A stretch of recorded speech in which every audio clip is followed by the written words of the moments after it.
In your literature, you link in inflammation and weight gain and hormones together. Can you describe to us what is the link between those things? Sure. So when a woman becomes estrogen dominant, they know that a woman, as she ages, unfortunately, can have a lot of estrogen mimickers in her environment. She may have excessive exposure to black hair dye or pesticides in her food, or she has to pump her own gas at the pump.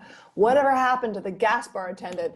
But anyway, we have all of these estrogen mimickers that trump our estrogen receptors. And we end up with what perceives in the body as a high estrogen level that pushes down our progesterone. And our progesterone is really our friend. It's an antidepressant. If our estrogen is trumping our progesterone constantly, then we can end up with almost like a permanent PMS situation where we're irritable, we're anxious, and it can certainly lead to excessive cravings.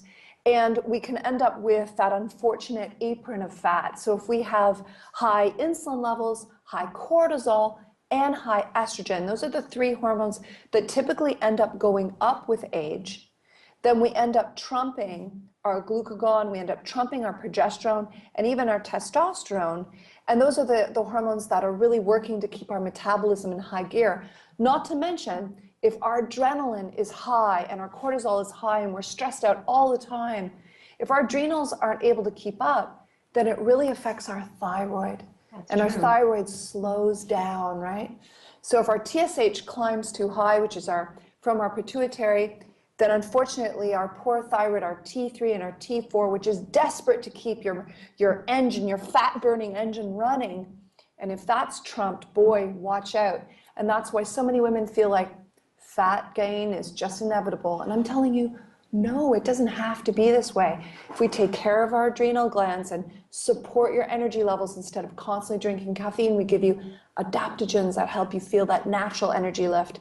And if we stay to an anti-inflammatory menu that heals the thyroid so you don't have Hashimoto's, you don't have hypothyroidism, then we can age gracefully and we can maintain a reasonable weight through our entire lifespan. And we see that with the oldest of the old. That's what I look to, is the people who are able to live past 100. They're all within a healthy weight range and they all have that happy hormonal balance. That's incredibly exciting because I don't know how many of my friends and even my family who they're resigned to weight gain. It's Yeah. inevitable and they almost in some respects give up. Some people do. And it's refreshing to hear what you're saying because you're saying there's hope.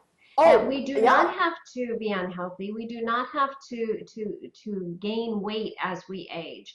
There are things that we can do.